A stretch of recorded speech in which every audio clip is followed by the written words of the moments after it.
Meet Dr. Benjamin Franklin, our most accomplished, most accessible, and most paradoxical founding father. He was the entire package: scientist, inventor, journalist, businessman, and statesman. I became convinced that Benjamin Franklin was the great American genius. His achievements were unparalleled. He was the driving force behind America's first public lending library, first non-religious college, and first national newspaper. As a diplomat, he helped make American independence a reality. Next to George Washington, Benjamin Franklin is probably the most indispensable person when it comes to winning a revolution. And in matters of science, he was nothing less than the greatest thinker of his time. We can certainly compare Franklin's work with electricity with the Wright brothers' work with aviation.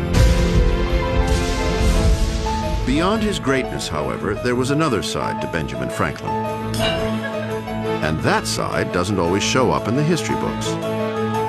Throughout his life, Franklin's governed by sexual passions, he says. We're not talking about a guy who's some moral superstar here. Franklin wasn't above engaging in dirty tricks against his opponents. And if he could be said to have a great failing, I think it's probably in his family relations that it's most clear. For more than 200 years, Ben Franklin has inspired and confounded us. He has been analyzed, criticized, and scrutinized by an army of biographers. Yet the essence of the man remains elusive. Benjamin Franklin's the founding father who winks at us. You know, he lets us in on the joke a bit. Ben Franklin, it turns out, is everything we think he is, and a lot more that we never imagined.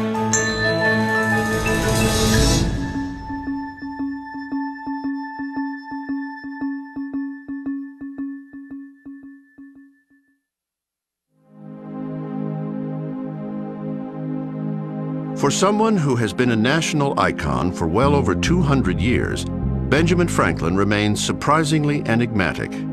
His long public life and prolific writings present us with a maze of different personas. At times, Franklin is diplomatic, at others, skeptical. He can be flirtatious, wary, conciliatory, witty, or maddeningly patient. He is rarely stubborn, usually wise, often candid, and whenever necessary, artfully evasive. The doorway into this hall of mirrors is Franklin's autobiography, which he began writing at the age of 65.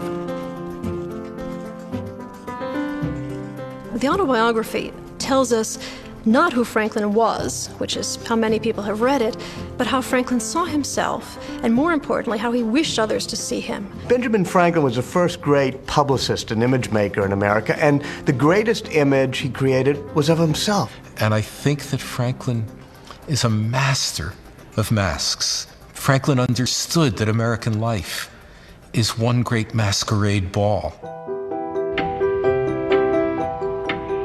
Benjamin Franklin arrived at the party in January of 1706. He was born in a modest home in Boston, Massachusetts, the 10th boy of 17 children. By the age of 16, Ben was already showing a genius for subterfuge.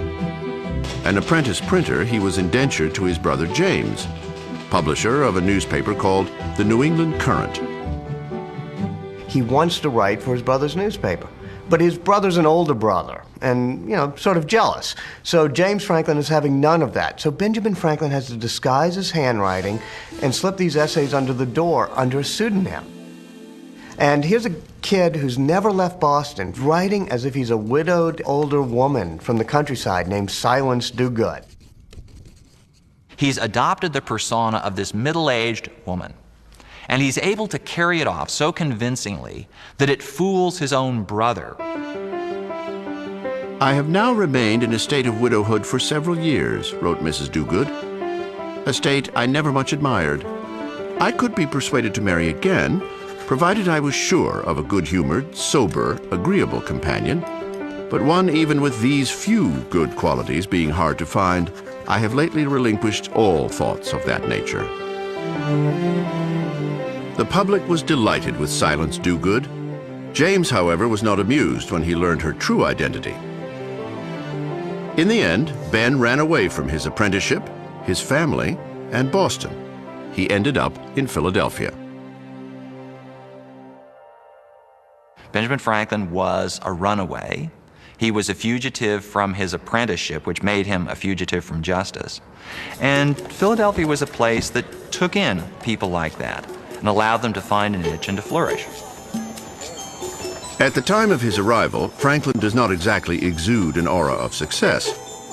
He's 17 years old. He has no job, no prospects, and just enough money to buy a few rolls of bread. It happens that he strolls past the home of a young woman named Debbie Reed, who is destined to be his wife. And according to the story that he tells, she was standing in the door of her father's house on Market Street when this rather scruffy-looking character walks past with his dirty linen hanging out of his pockets and munching on a couple of rolls, which is all he had money to buy for breakfast. Franklin described the scene in his autobiography. She, standing at the door, saw me and thought I made, as I certainly did, a most awkward, ridiculous appearance. It is difficult to imagine George Washington or Thomas Jefferson portraying themselves in such an inglorious farce. He's very self-aware, very introspective, but he finds himself amusing in a way. And you can see the old man writing the autobiography and being amused by his younger self. So it's a very funny guy who's looking at himself and laughing part of the time. There was plenty to laugh about. For 7 years, Ben knocked around Philadelphia and London, working as a journeyman printer and getting in and out of scrapes. He feuds with an overbearing employer, makes a play for his best friend's girl, and gets stiffed on a few sizable but ill-considered loans. His endless brushes with human nature through the first section of the autobiography, that is one long account of America's first juvenile delinquent. And he scams other people scam him, and out of all of this, he comes away with a very considerable appreciation of what you can expect from others and a very considerable self-knowledge. It is during these early years that we first encounter Ben's enduring enthusiasm for the company of women. You know, we often think of Benjamin Franklin as this doddering old sage. But when he was a young tradesman in Philadelphia, he was, quite a good-looking guy. He was 6 feet tall. He was a great swimmer. He lifted weights. He loved dumbbells. He was, had a big, broad chest. Women, fell in love with him all the time. So he was a great hunk back then when he was in Philadelphia. By his own testimony in his autobiography, Franklin had a lively libido. And before he was married, he consorted with what he called low women. He was evidently engaged with prostitutes. Ben put it this way: that hard-to-be-governed passion of youth hurried me frequently into intrigues with low women, which were attended with some expense and a continual risk to my health. And he reports to us that it's a stone miracle that he didn't come down with syphilis or some other venereal disease. He didn't recommend it to people, but on the other hand, he didn't especially condemn it in himself. He recognized it was part of human nature, at least his human nature.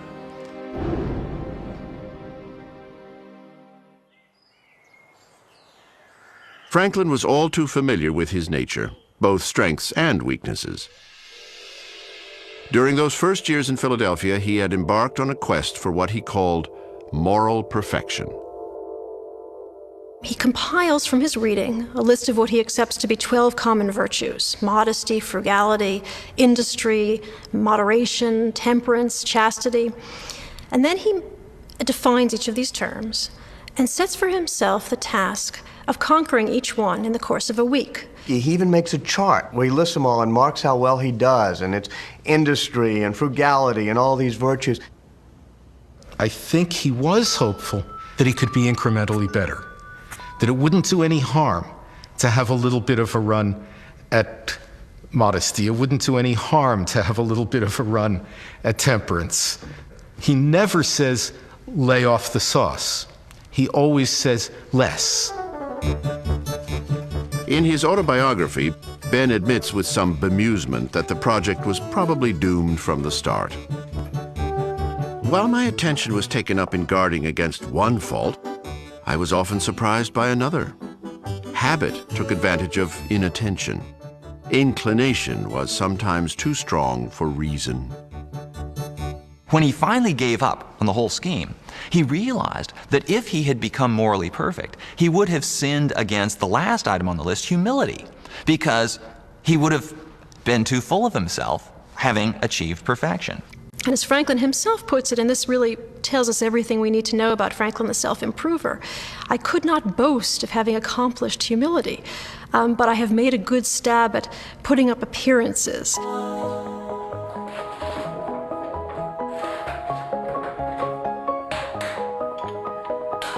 By 1730, Franklin's virtues, such as they were, and his indisputable talents, had elevated him from journeyman printer to owner of his own shop. Now 24, he was also the publisher of a newspaper, the Pennsylvania Gazette. With his social position improving, Franklin thought it was high time to settle down, though for more than the usual reasons. His intrigues with low women had resulted in the birth of a son, William. Debbie Reed, who had once been the object of Ben's romantic attentions, was willing to overlook William's origins and Ben's youthful indiscretions.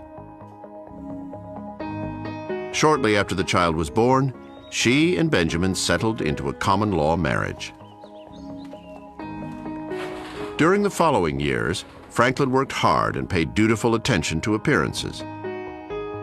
In every sense, Benjamin Franklin was becoming a self-made man. He actually did work long hours, but he took pains so that people saw him working long hours. They knew that if they gave a job to Franklin, Franklin would get to the shop early, he would work late to make sure that it was done on time. Franklin recognized that to be a success, he had to be good at what he did, but he also had to be seen to be good at what he did. And he was a master at both ends of that.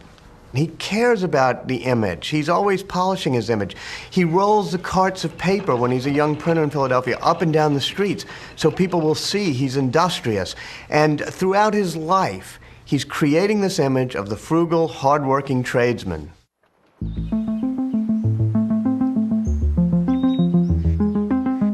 In 1733, Franklin created yet another image for himself as Richard Saunders, publisher of Poor Richard's Almanac. Now, everybody who cared to know certainly knew it was Benjamin Franklin, but it was a different name. And so when he published as Poor Richard, he could say things that he didn't want to say as Benjamin Franklin. It was as though this other side of Benjamin Franklin was just dying to get out. Early on, Poor Richard had to contend with a rival almanac that had been established for some 20 years. Ben was determined to take his share of the market. I don't think Franklin makes any secret of the fact that he's a deeply ambitious man. He's really a bundle of ambition. And he will proceed sometimes in a rather stealthy way to achieve those ends. Franklin wasn't above engaging in what we might call dirty tricks against his opponents. At one point, he even claimed that a competing almanac maker had died. The rival publisher, of course, was very much alive, but readers delighted in Ben's irreverence. Readers also loved the regular installments of Poor Richard's Proverbs, sayings that ring as true today as they did when Franklin wrote them more than 2 centuries ago. Many of Franklin's sayings were the sort of thing that were taught to generations of school children. A penny saved is a penny earned. Early to bed, early to rise makes a man healthy, wealthy, and wise. Others have not been so commonly repeated because they appeal to an earthier sense of humor. So Franklin had one saying, force on reason's back. Well, it's another way of saying might makes right. Franklin sold a phenomenal 10,000 almanacs each year, a circulation equal to nearly 3 million today. Ben, however, had still bigger plans for his printing business. Like a great tycoon, he starts franchising these print shops up and down the coast. All of his relatives and apprentices from Boston down to Barbados have these print shops where he takes a 50% equity stake. He would send out printers, and he would enter into a partnership with them. He would provide the inventory, he would provide the equipment, they would do the labor, and they would split the profits. Franklin's media empire was a stunning success. From his arrival as a penniless runaway, he had remade himself into one of Philadelphia's most distinguished citizens. Benjamin Franklin's efforts at improvement did not end with himself, however. He would also be the driving force behind radical social innovations that still have an impact on Americans in the 21st century. For very many people, Benjamin Franklin is their favorite founding father. I think this reflects the fact that Franklin, in his temperament and his outlook, is the one that's easiest to imagine living at the beginning of the 21st century. George Washington in the year 2004, 2005, that would be a tough one. Thomas Jefferson may be easier. Benjamin Franklin would be really easy. It's so easy to imagine Benjamin Franklin in modern-day America because modern-day America was markedly shaped by Benjamin Franklin. Franklin's imprint on the civic life of the country can be traced at least as far back as 1727, when he organized a small social club, the Junto. The 12-member group, which met every Friday evening in a local tavern, included a cobbler, a clerk, a cabinet maker, and several printers. The Junto is a group of apprentices, journeymen, all of them clearly smart, ambitious, young kids on the make, looking to advance themselves in the Philadelphia economy. Franklin very much believes in self-improvement for what he calls we the middling people. In fact, he says you can't trust the elite or the establishment or the crown to protect our rights. It's up to we the middling people. You could call it a seminar of self-improvement. The people who were part of this seminar, part of this discussion club, were people who were in a similar situation as Franklin. And for the most part, they didn't have formal schooling, but they were very interested in educating themselves. That's not to say Ben and his cohorts were all work and no play. The Junto meetings were lubricated with alcohol and punctuated by drinking songs. Franklin loved to sing. He wrote about 8 songs, some better than others, I have to say. But his favorite activity was sitting in a small, intimate setting with friends of his, a club, a tavern, a living room, and singing with his friends. In between songs, Franklin and the Junto hatched plans that would change the world. They helped establish Philadelphia's first volunteer fire department and the first non-religious college in America, the Philadelphia Academy. It survives today as the University of Pennsylvania. Among their greatest achievements was the creation of America's first public lending library, the Library Company of Philadelphia. Thanks to the Junto, books would no longer be the exclusive domain of the wealthy and well-connected. They were simply trying to improve themselves. But in breaking down this fundamental barrier of class that had separated the uneducated from the educated, the wealthy from the people with lesser resources, they made it possible for people like Franklin, who should have had no business engaging in political discussions, philosophical discussions at a very high level, to do exactly that. And it's this class that's going to spearhead the American Revolution in the 1760s and 1770s. For Benjamin Franklin, the maneuvering required by public life was in itself an education, a master's degree in human nature and gamesmanship. Life is a kind of chess, he wrote, in which we have points to gain and competitors to contend with. By playing at chess, we learn not to make our moves too hastily. Some of Ben's most calculated moves pertain to matters of religion. For starters, he had to learn to navigate between Philadelphia's various congregations. You've got to understand what the Presbyterians like. You've got to understand what the Quakers like, though the Presbyterians and the Quakers hate each other. And if you're going to be the kind of a cultural broker that Franklin was, you can't be one or the other of those. Though nominally a Presbyterian himself, Ben had ties to Christ Church, an Anglican congregation. It was all part of the game. If you go into Christ Church today, you'll see a very large, prominent pew, which is marked as the pew of the Franklin family, which is weird because Franklin was not an Anglican, not an Episcopalian as we would now call them. But Franklin thought that it was politic to have a pew in Christ Church, which was the church of the richest denomination, the most socially prestigious denomination in the city. Ben's ties to organized religion extended beyond Christ Church. During his lifetime, Franklin donated to the building fund of each and every church built in Philadelphia. He's one of the largest individual contributors to the first synagogue built in Philadelphia.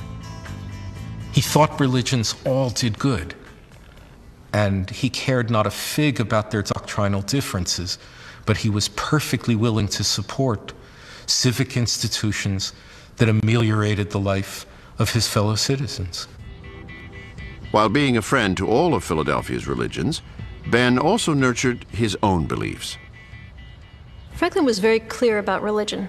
He feels that there is a God, and God has created the world and is to be worshipped, that the best way one can worship God is by doing good among men. Doing good was a favorite strategy of Ben's, especially in that murky area where civic duty also promoted personal gain. Poor Richard had a wonderful saying called about doing well by doing good, which meant you could serve your community but also do well by yourself. And that was really Franklin's creed. In 1736, a few years after opening his print shop, Franklin becomes clerk of the Pennsylvania Assembly. Through his position, he secures a lucrative contract printing the Assembly proceedings. The standards of conflict of interest were a lot looser back then. I mean, nowadays we're kind of shocked if a Halliburton gets a large number of contracts and works with the government and, it looks like insider dealings and stuff like that. But back then it was pretty natural that a person who was a civic leader could also do well in his business through his civic work. Franklin also served the British Crown as a royal deputy postmaster. Franklin had the responsibility of improving the postal service throughout the American colonies, and he did a wonderful job at this. The delivery of mail, in fact, around the colonies from Philadelphia to New York in the 18th century was faster than delivery of mails is today. But Franklin's postal innovations also helped himself. He could now be secure that his newspaper was widely distributed across the colonies. As the proprietor, the printer, the editor, publisher of the Pennsylvania Gazette, he quite commonly reported news from other colonies. The faster the news got from Boston to Philadelphia, the faster the news got from Charlestown to Philadelphia, the sooner he could get it in the paper and the more valuable his paper would be. The Pennsylvania Gazette became, in essence, the New York Times of its day. By the time he was 40, Benjamin Franklin was becoming a household name across the colonies. It would be Franklin's discoveries about electricity, however, that propelled him to international stardom as an American Prometheus, the man who tamed lightning.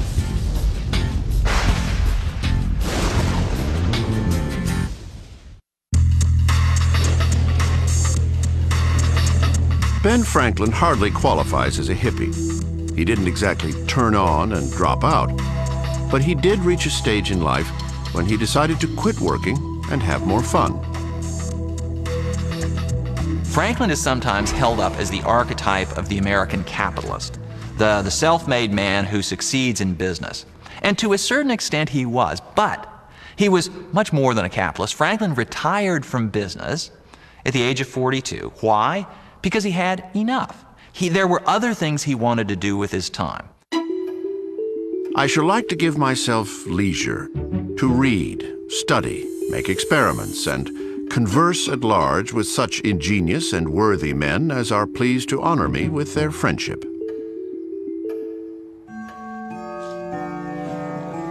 Franklin sold his business, keeping a share of the profits to fund his retirement. Then he unleashed his inventive imagination. Franklin was a great inventor, and it starts as a little kid. He teaches himself how to swim by looking at books about it, and then he wants to swim faster, so he invents flippers and fins and stuff like that. And then even faster, he strips, jumps into Boston Harbor, and takes a kite, so he's pulled across Boston Harbor with a kite. Franklin's inventiveness, Franklin's curiosity was just like the Energizer Bunny. It never stopped. It was always churning.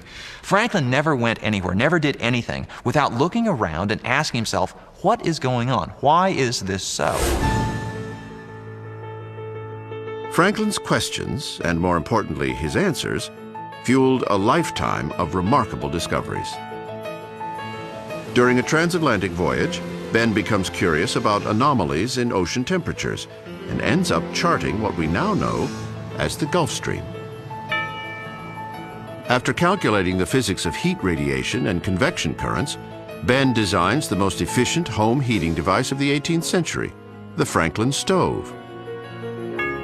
When Ben becomes fed up changing between reading glasses and distance glasses, he mounts half of each lens in both sides of his frames. He calls the design double spectacles. Today we call them bifocals. Few inventors can boast such a string of #1 hits. But every now and then, Ben uncorked a complete and utter failure. Most notable, his phonetic alphabet. In Ben's plan, most of the 26 familiar letters are retained. But there are also 6 new letters, among them ing, ish, ed, and eth. This letter to a lady friend is one of the few that Franklin wrote using his phonetic alphabet. Soon after, he dropped the system, much to the relief of those on the receiving end of such messages. After a while, he kind of gives up on the phonetic alphabet. Noah Webster picks it up, writes some articles about it and stuff, but Franklin realizes that he's never going to be able to push reform that far and get everybody to use a phonetic alphabet.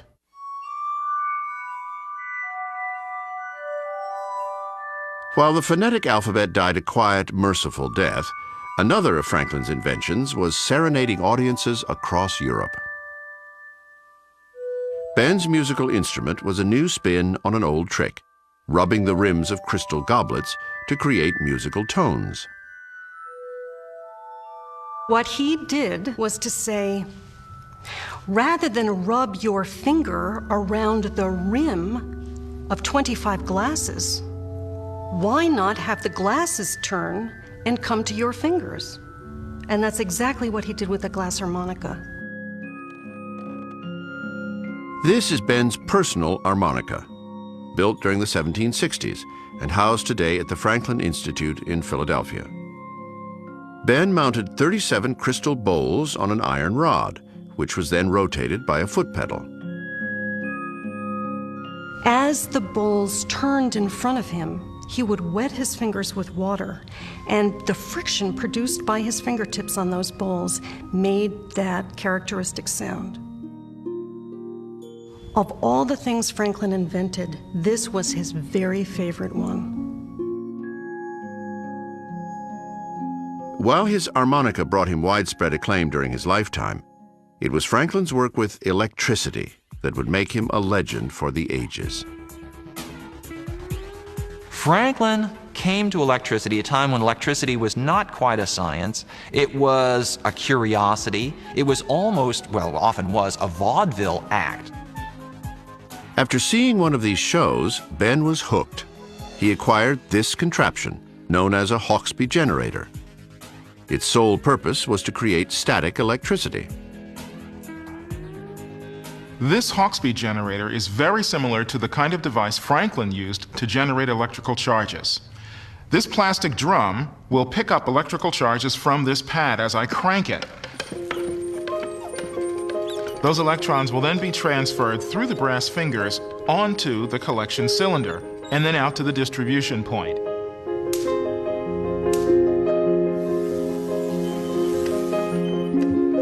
The charge can also be directed along a chain to a pair of metal dishes, where objects like styrofoam peanuts rise and fall in response to the invisible flow of electrons. Franklin performed a similar trick using a small spider made of fabric. Through simple experiments like these, Franklin develops his landmark theory of electricity. He begins with an entirely new terminology. Battery, plus and minus, charge and discharge. Things we normally use every day. Franklin was the first to use these words in relation to electricity. Franklin's discovery of the single fluid theory of electricity, that electricity is a flow from positive to negative, is actually the most important discovery of that century. It compares to both Newton's theory of gravity in the century before and the theory of transistors and microchips in our own century, because it has very practical implications. Franklin's most important contribution, however, and the one for which he is most known, was to demonstrate that lightning is, in fact, a form of electricity. This flew directly in the face of the religious concepts at the time of thunderstorms. Lightning and thunder were definitely acts of God, even punishments of God. Fires started by lightning could decimate entire towns. Single-handedly, Franklin would find a way to prevent these natural calamities. Franklin devised a theory of electricity, how the particles in the atmosphere jostling around in a thunderstorm would create these charges, just like the ones in the laboratory. But most importantly, he devised a way to test it. Franklin publishes his theories and a plan for testing them in 1751. In May of 1752, French scientists, following his instructions, are the first to prove conclusively that lightning is indeed nothing more than electricity.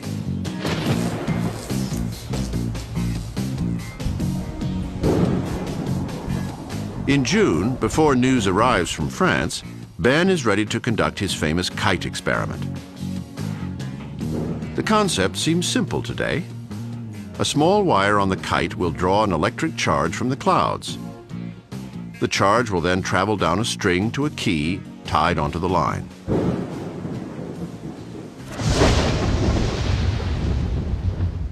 The small electric spark that he got from his kite through the key definitely showed him that lightning really was just the same static electricity he'd been experimenting with on a small scale, except this scale was absolutely enormous. Within weeks, Franklin unveils his lightning rod, which remains the reliable way to channel a lightning bolt harmlessly into the ground. At the age of 46, Ben had secured his place in history. There are a number of legacies left over by the Founding Fathers, but one of the most practical ones is the lightning rod created by Benjamin Franklin. Every building, every edifice in the world that stands at some height has one. And one might argue that without the lightning rod, tall buildings might not have come into existence. Franklin was the one who, well, as people saw, or put it, tamed the lightning. He stole the lightning from the heavens. After Franklin's researches in electricity became known, he was one of the most famous people in the Western world. He gets honorary degrees in Edinburgh and then at Oxford and Cambridge and eventually Yale and Harvard in the United States. And thereafter, he kind of allowed himself to be referred to as Dr. Franklin. Though Ben enjoyed the worldwide acclaim, he refused to patent any of his inventions. He didn't earn a dime from the lightning rod or the stove, and that was just the way he wanted it.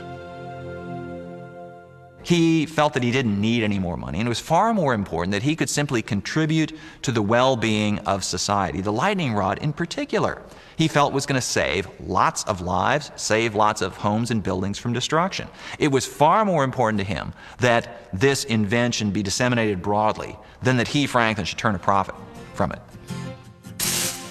Ben's discoveries and inventions alone would probably have been enough to guarantee his lasting fame. But Ben Franklin's greatest achievement was still on the horizon. Challenging the political order and establishing American independence would become Franklin's most enduring legacy. Before he could raise the flag of rebellion, however, Benjamin Franklin would have to question his loyalty to the Crown of England. In short, he would have to question himself.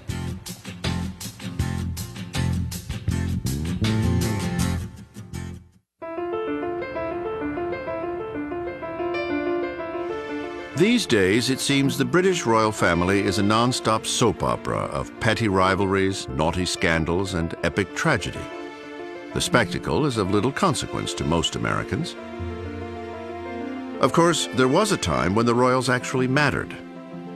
A time when Americans were British subjects, and no one was more devoted to the British crown than our own Benjamin Franklin. He felt that the British Empire, politically speaking, was the best thing going. It afforded the greatest protection for rights, the greatest scope for individual ambitions and opportunities. Franklin eventually would be forced to change his mind, but it would require a real identity crisis in Franklin. Ben's evolution from royalist to rebel would play out over some 30 years and mirror the changes that shaped America. From the 1740s to the early 1760s, Ben and his fellow colonists were staunchly British, fighting a common battle against France and its Indian allies in the wilds of North America. The conflicts culminated in what is known today as the French and Indian War.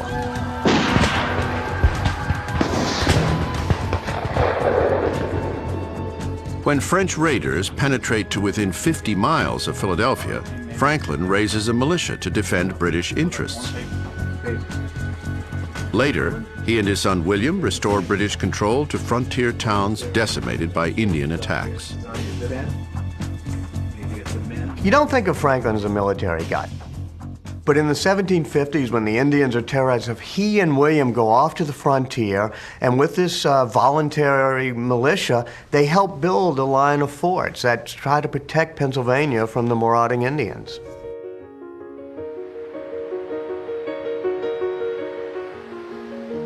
In 1757, Franklin left the simmering conflict for London. He had been selected as the agent, or lobbyist, representing Pennsylvania's Assembly before Parliament. In addition to his official duties, Ben had personal business to attend to, business befitting a prominent citizen of the British Empire. Franklin was very serious about getting a land grant in the West, and he brought together a lot of powerful political leaders and bankers of London into a syndicate that was going to try to get a land grant. So, as usual with Franklin, there's all sorts of interrelated and conflicting interests as he goes about his business. Once in England, Franklin would even seek a post as Undersecretary of a British ministry. Larger events would force him to reconsider his allegiance. The catalyst was the end of the French and Indian War in 1763. Britain had won, but its treasury was depleted. The British had spent a lot of money defending the colonies in the French and Indian War, so they wanted to raise some taxes in order to pay for it. The Americans understood the need to help pay for these wars, but they wanted the right to impose their own taxes instead of having the Parliament in England impose the taxes. The Stamp Act, passed in 1765, required Americans to pay taxes on just about every scrap of paper they used, from playing cards to court documents and newspapers.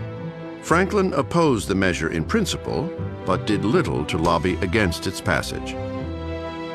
At times, he wasn't fully aggressive enough. He didn't oppose the Stamp Act strongly enough for his constituents back in Pennsylvania because he saw himself as a loyal subject. He wanted a royal appointment. He wanted the land grant.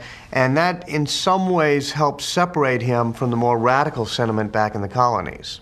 The Stamp Act was greeted with outright violence, with acts of, well, what other people might call political terrorism. The stamp agents were in some cases tarred and feathered. The supporters of the British government had their houses torn down, and they themselves were sometimes ridden out of town on a rail. Franklin found himself caught out on the wrong foot here.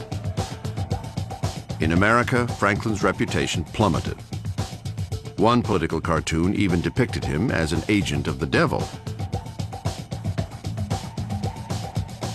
Now, he quickly had to try to align himself a little bit more with what the position in America was, if only to be an effective mediator between the Americans and the British.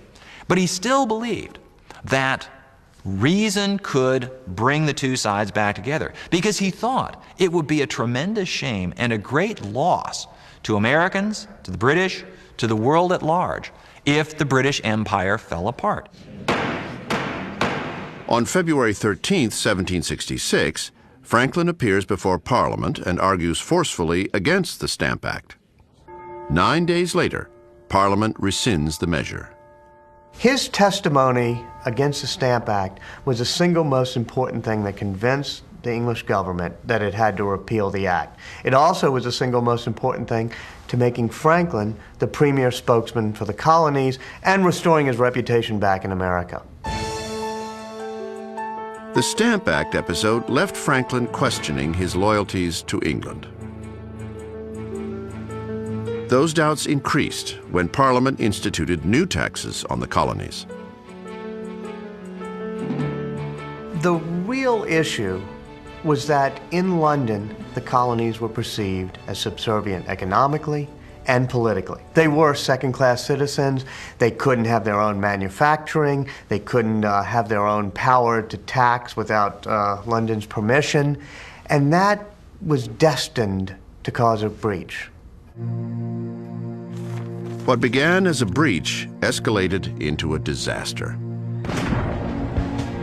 On March 5, 1770, British soldiers gunned down 5 Americans during a sudden explosive street battle, the infamous Boston Massacre.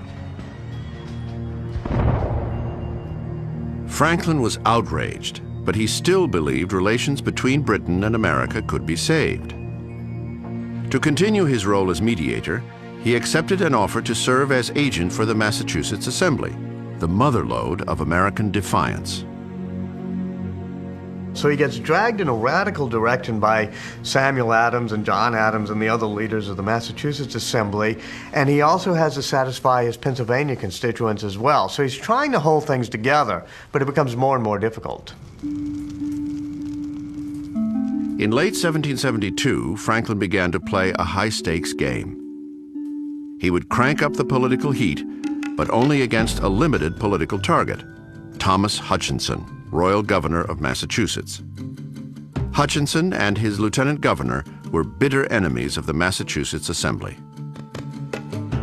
By means that still remain something of a mystery, Franklin obtained letters written by Hutchinson. In at least one, the governor urged Britain to curtail American liberties. Franklin sent the letters to an ally in Massachusetts. What was his point? His point was to show that the laws that had been passed that seemed to infringe on the rights of Americans were not part of a grand conspiracy, but simply the work of a few bad apples. What Franklin did was he took these letters and made them public, just the way Daniel Ellsberg, released the Pentagon Papers.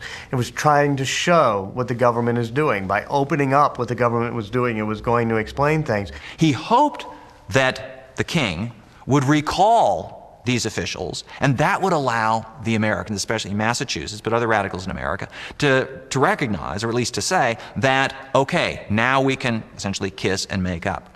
And as with the Pentagon Papers, it erupts into a huge scandal.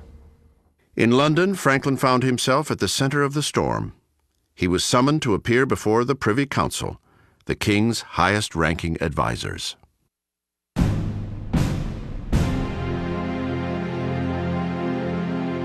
Just before Franklin arrives in the Privy Council, news of the Boston Tea Party arrives in London.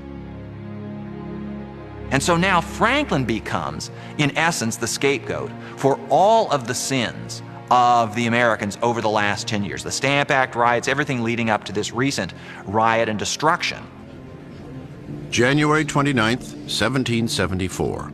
Benjamin Franklin stands before the Privy Council in a hall known as the Cockpit, once a stage for bloody cockfights. The galleries are filled with members of Parliament and other dignitaries, most antagonistic to Franklin. Alexander Wedderburn, Solicitor General, speaks for Britain. He dresses down Franklin as he might a teenaged pickpocket. And Franklin is realizing, I think now for the first time at a really personal level, the political has become personal. And Franklin must have been thinking, I'm always going to be treated as a second-class person simply because I'm an American. And as I see it, Franklin walked into the cockpit on that January morning in 1774, a Briton, and he walked out an American.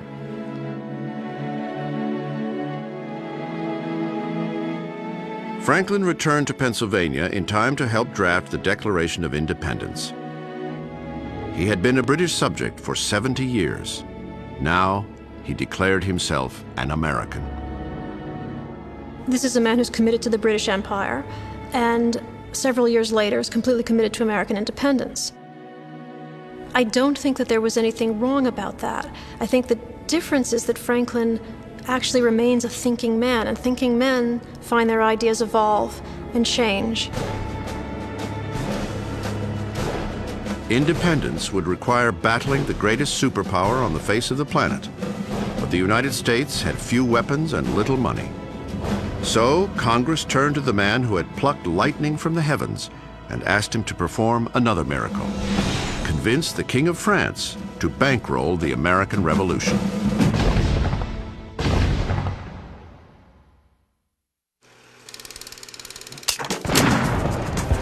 Guns, ammunition, soldiers, money. In 1776, the United States was desperately short on all counts, even as it was staring into the jaws of the world's mightiest superpower. George Washington had the unenviable job of molding farmers and merchants into a credible army. Benjamin Franklin set sail for Europe with an equally daunting challenge: convince the King of France to openly side with America against the British. This was by no means an easy task. In the first place, the United States, even if the French recognized it as a legitimate country, was weak. There was absolutely no precedent for this sort of revolution to think that this new country could maintain its independence. Franklin had no illusions about what was motivating the French. They were operating out of pure self-interest. They had an ancient rivalry with England. They had a peace of 1763 to seek their revenge for. They had no interest in American independence. And complicating things even more was the fact that the independence of the United States was premised on something that was absolutely anathema to the French crown, namely revolting against and overthrowing your king. In fact, the Declaration of Independence itself was banned in France. Selling an anti-royal uprising to King Louis XVI would test the limits of Ben Franklin's gamesmanship. Franklin knew he had little of substance to offer. His mere presence in France, however, became nothing less than a national holiday. The man who had tamed lightning was coming to Paris. He was the star of his day. The closest analogy I can make to Franklin's arrival in Paris in 1776 was the arrival of the Beatles in New York in 1964. And he is immediately the object of a sort of cult kind of worship. There are Franklin ashtrays and Franklin andirons, and there would be Franklin t-shirts if the idea had existed. There is Franklin wallpaper. It's an almost inescapable image. Franklin himself was amused by the frenzy. "My portrait is a bestseller," he wrote to one of his children. "Your father's face is now as well known as that of the moon."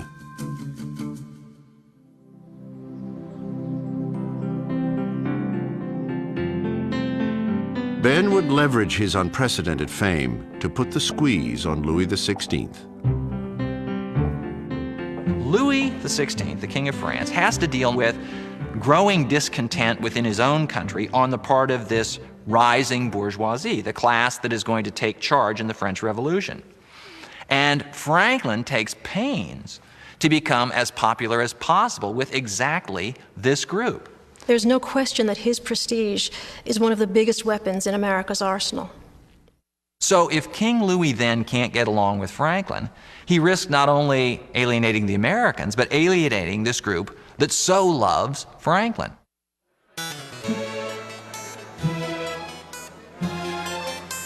Franklin quickly learns to play politics French style. He becomes a master of that uniquely Parisian institution, the salon. It is at these late-night dinner parties that the movers and shakers of French politics could themselves be shaken and moved. So again, it's Franklin adapting. He realizes the pace of life is different. He realizes the approach to work is different. And he realizes that much is done on a very social platform. Franklin was a salon superstar, primarily because he was witty and supremely accomplished. But Ben also dressed for success, one of the great masquerades of his career. And he understood almost at once, almost intuitively, that the French would not be impressed with some pretender trying to dress as elegantly as they did. The way to their hearts was to be a simple backwoods Quaker. Franklin was never a Quaker. Franklin never lived anywhere near the backwoods in his entire life. But he began sending back to his buddies in Pennsylvania, I need shipments of coonskin caps, and those ludicrous coonskin caps that he had never worn in his life. He begins wearing to every salon, to every public appearance. He played it to the hilt.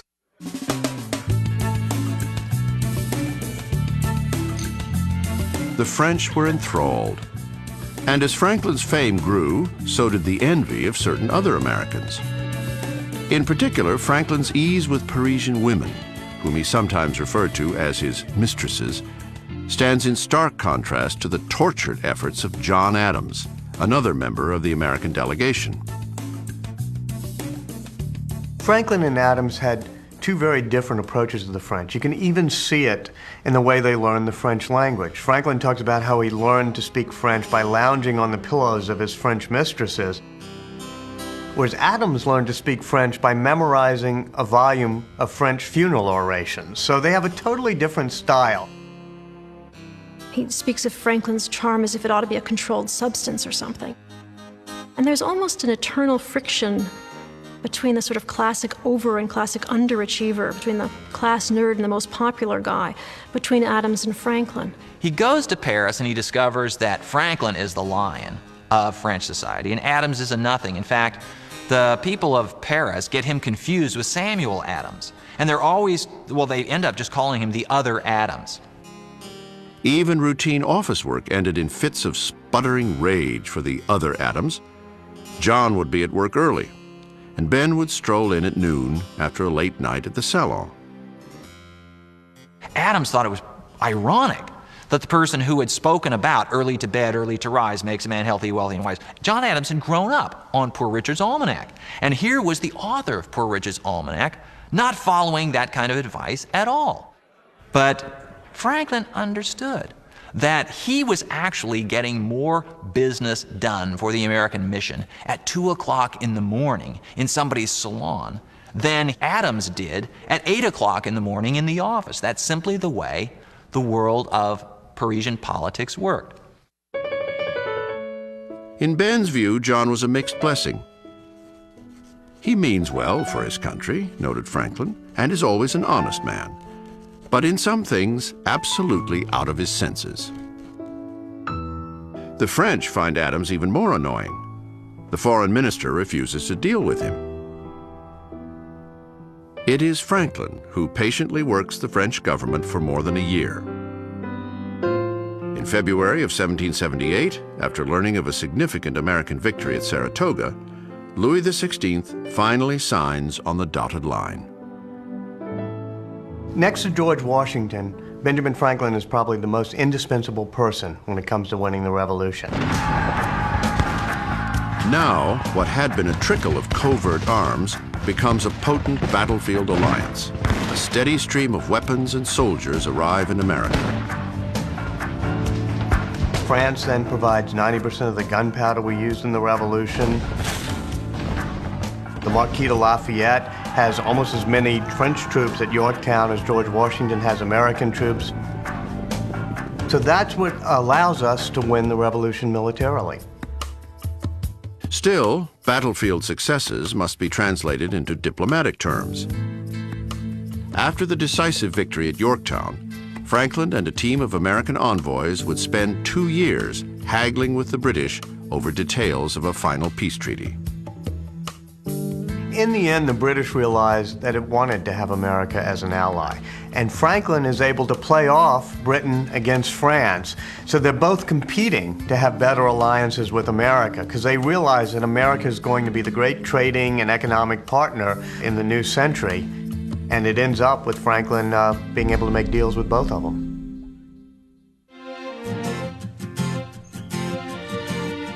With the signing of the peace treaty in 1783, Benjamin Franklin had added diplomat to his long list of achievements. He was perhaps the most accomplished man in the world, a fact not lost on any number of women on 2 continents.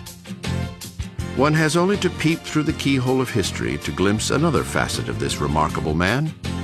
You might say Ben Franklin was the 18th century's preeminent heartthrob.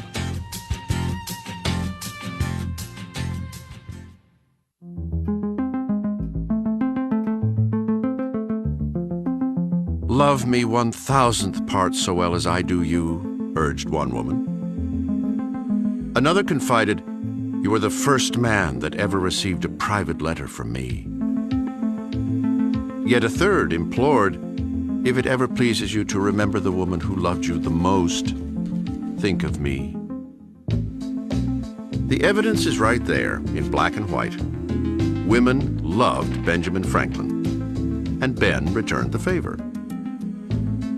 Whether or not these affections crossed the line into naked passion makes for an alluring mystery.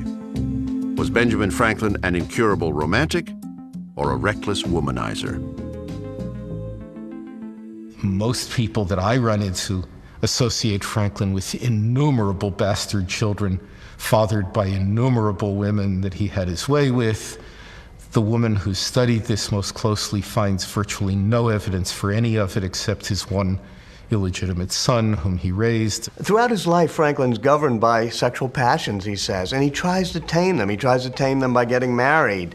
And in some ways he does, but he still always loved flirting with women. Franklin always had a taste for smart women and always had a taste for intellectual exchange with smart women, as well as a taste for beautiful women.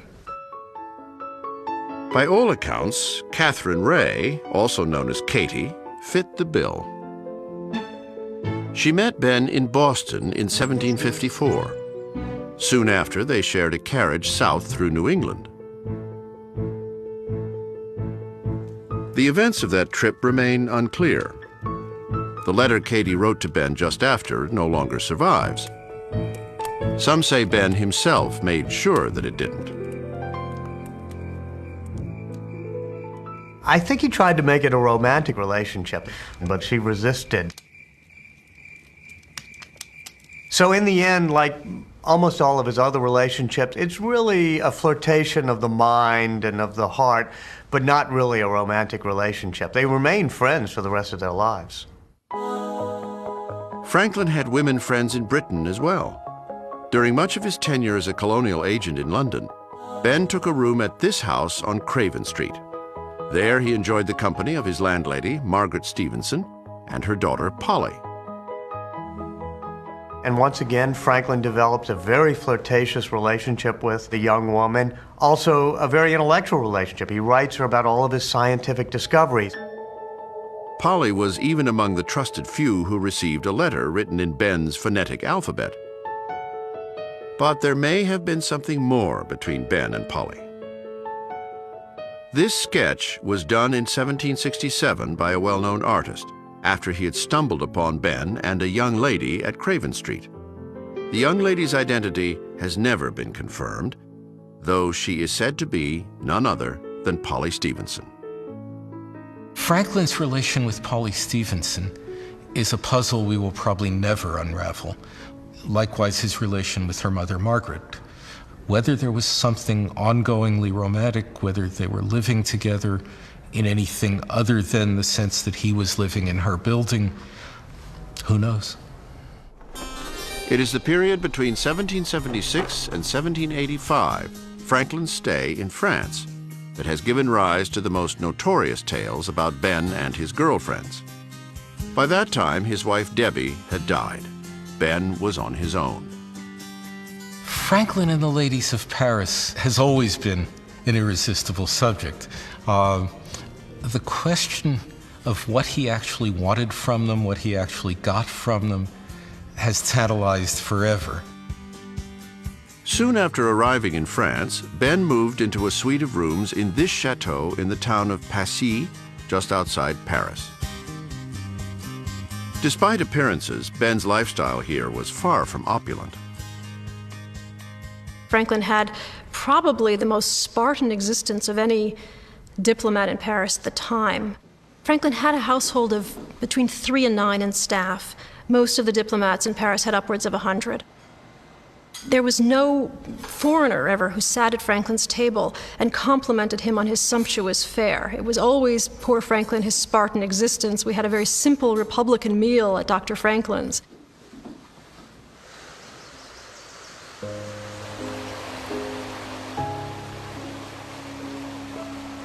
What made Passy so delectable to Ben was the neighborhood. Or, more precisely, the girl next door, Anne-Louise Briand de Jouy. A woman who is nearly half his age, very beautiful, one of the most beautiful women in Paris. Quite married, the mother of 2 teenage daughters, who adores Franklin. Madame Briand was known for her musicianship and her artistic temperament, a tendency towards melodramatic moods.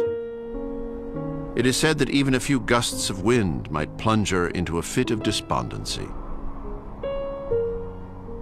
Beginning in the spring of 1777, Benjamin Franklin patiently provided comfort to Madame Briand.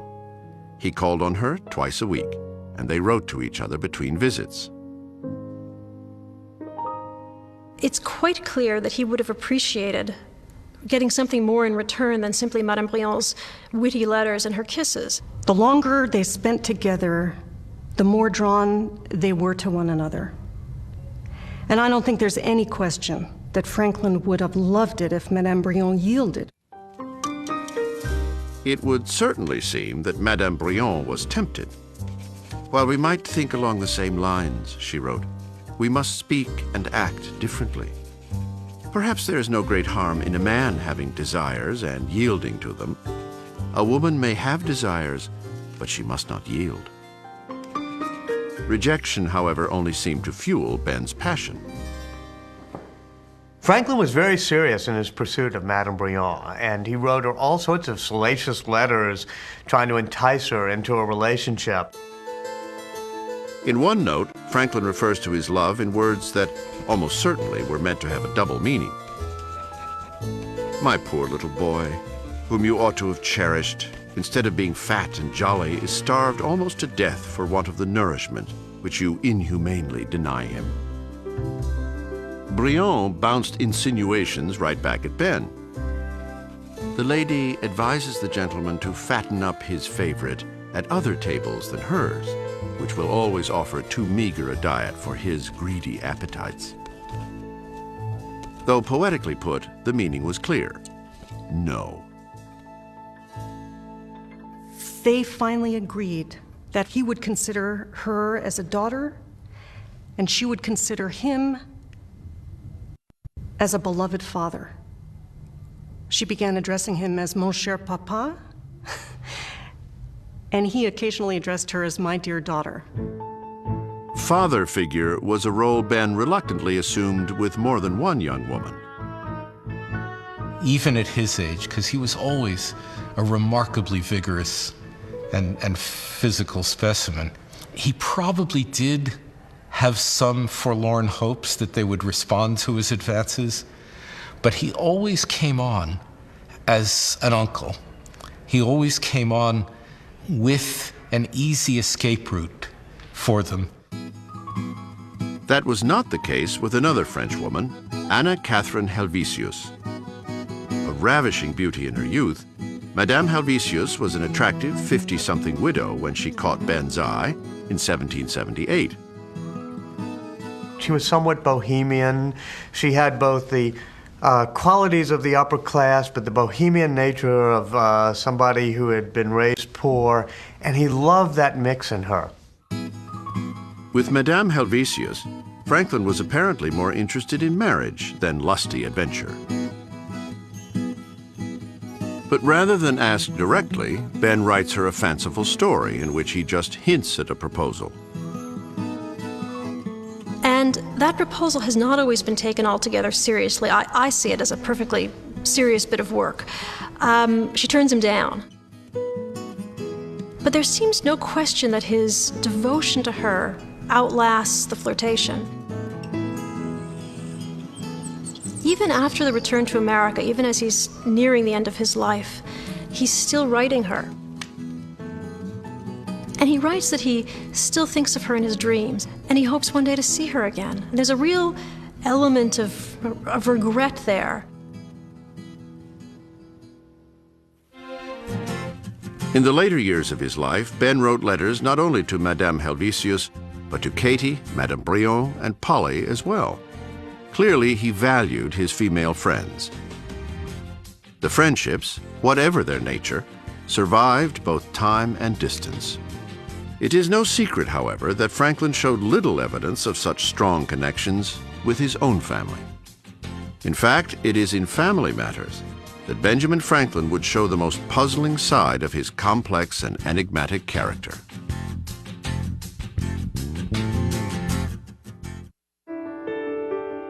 It is not a total exaggeration to say that Benjamin Franklin could have charmed just about anyone on the planet.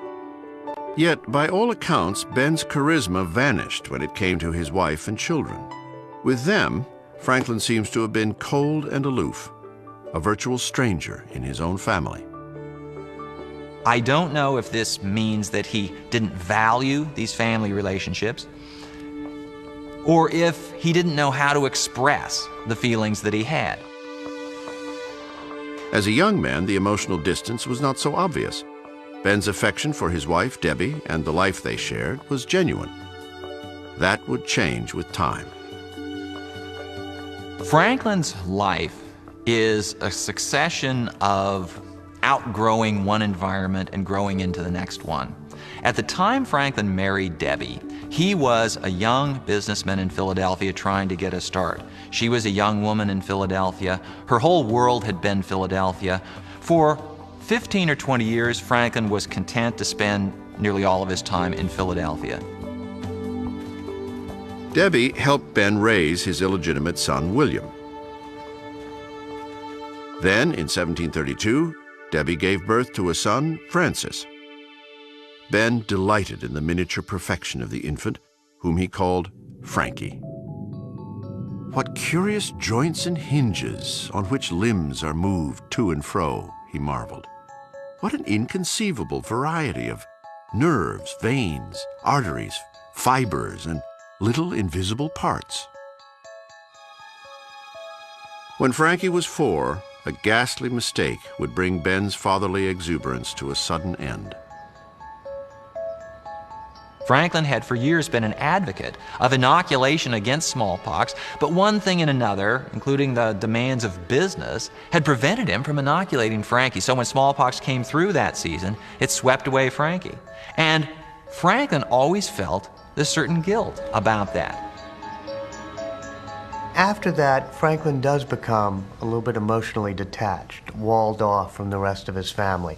I think it was a searing event, and even years later he wrote his sister saying he couldn't think of his young son Frankie without tears welling in his eyes. 7 years after Frankie's death, Ben and Debbie had a second child, Sarah. But Sally, as she was called, seems little more than a footnote to her father's illustrious life.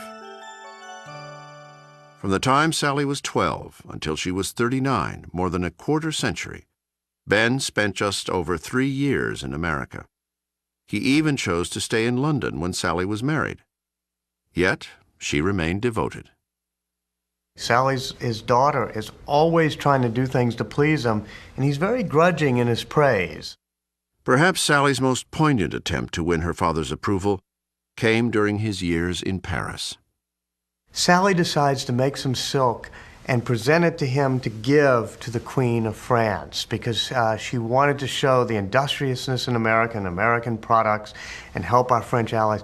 And Franklin's totally dismissive, sort of saying, how can you give, think that you should give something to the Queen of France?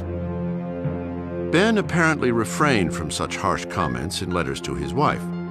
His absence, however, spoke volumes. Ben was in London, away from Debbie, for nearly 20 years of their marriage. His horizons broadened. He outgrew Philadelphia. He grew into this larger sphere. Debbie refused to join him in London.